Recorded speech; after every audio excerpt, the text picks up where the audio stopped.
কে এই Ibrahim Traore, কি তার পরিচয়, কেন হঠাৎ বিশ্বজুড়ে আলোচনায় উঠে এলেন এই আফ্রিকান মুসলিম তরুণ?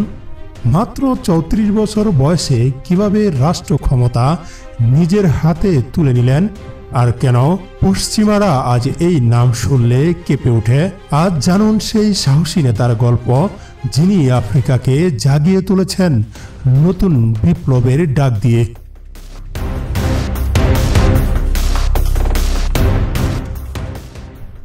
ইব্রাহিম ট্রাওরে জন্মগ্রহণ করেন ১৯৮৮ সালে বুরকিনা ফাসোর বুমদিউলাসু শহরে। একজন মুসলিম পরিবারে বড় হয়ে ওঠা ট্রাওরের শৈশব কেটেছে চরম সরলতায়।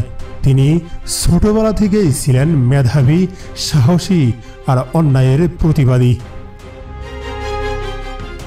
পড়াশোনা শেষ করে সেনাবাহিনীতে যোগ দেন ২০০৮ সালে।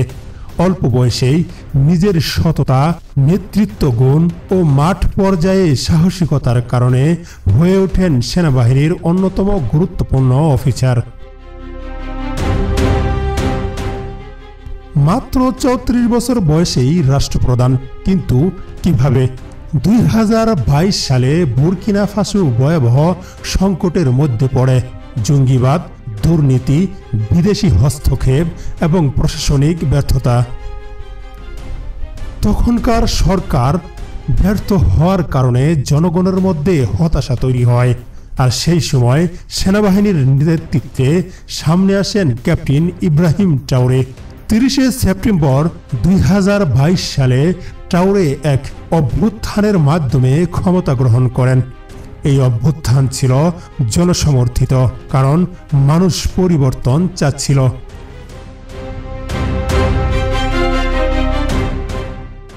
তিনি কিভাবে পশ্চিমাদের ত্রাসে পরিণত হলেন? ক্ষমতায় এসে ট্রাওরে যা করেন তা পশ্চিমা বিশ্বকে নাড়িয়ে দিয়েছিল। তিনি স্পষ্টভাবে বলেন, আমরা আর উপনিবেশের ছায়ায় থাকতে চাই না, ফ্রান্সের প্রভাব খতম। তিনি বুরকিনা ফাসো থেকে ফরাসি সেনাবাহিনীকে বের করে দেন, দেশ থেকে ফ্রান্সের রাষ্ট্রদূতকে বহিষ্কার করেন। পশ্চিমাদের বিকল্প হিসাবে রাশিয়া ও আফ্রিকান পার্টনারদের সঙ্গে জোট গড়েন।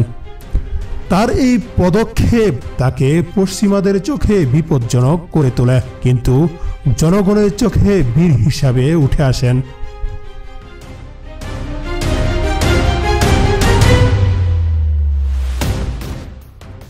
তার এত জনপ্রিয়তার কারণ কি?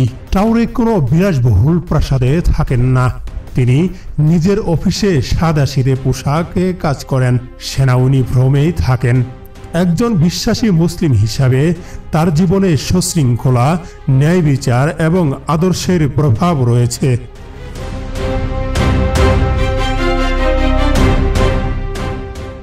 তিনি বলেছিলেন, আমার লক্ষ্য ক্ষমতা না, বরং দেশের সত্যিকারের মুক্তি। সহজ জীবনযাপন, ইসলামী মূল্যবোধ এবং সাহসী পদক্ষেপ তাকে বানিয়েছে আফ্রিকার তরুণদের রোল মডেল। ইতিমধ্যে তার পদক্ষেপের প্রভাব পড়েছে প্রতিবেশী দেশ মালি ও নাইজারেও। এখানেও ফরাসি প্রভাবের বিরুদ্ধে সেনা শাসকেরা এগিয়ে এসেছে। এভাবেই গঠিত হয় অ্যালায়েন্স অব সাহেল স্টেটস, যেখানে বুরকিনা ফাসো, মালি ও নাইজার একত্র হয়ে নতুন আফ্রিকা গঠনের ঘোষণা দেয়। এখন প্রশ্ন ওঠে, ট্রাওরের মতো একজন তরুণ আদর্শবাদী নেতা কি পারবেন দীর্ঘমেয়াদে এই পথ ধরে রাখতে? পশ্চিমাদের চাপ, অভ্যন্তরীণ সংকট আর অর্থনৈতিক চ্যালেঞ্জ সব মোকাবেলা কি সম্ভব হবে? উত্তর ভবিষ্যতেই বলে দিবে। তবে আজ নিশ্চিতভাবে বলা যায়, ইব্রাহিম ট্রাওরে এখন কেবল একজন প্রেসিডেন্ট নন, তিনি আফ্রিকার মুক্তির প্রতীক।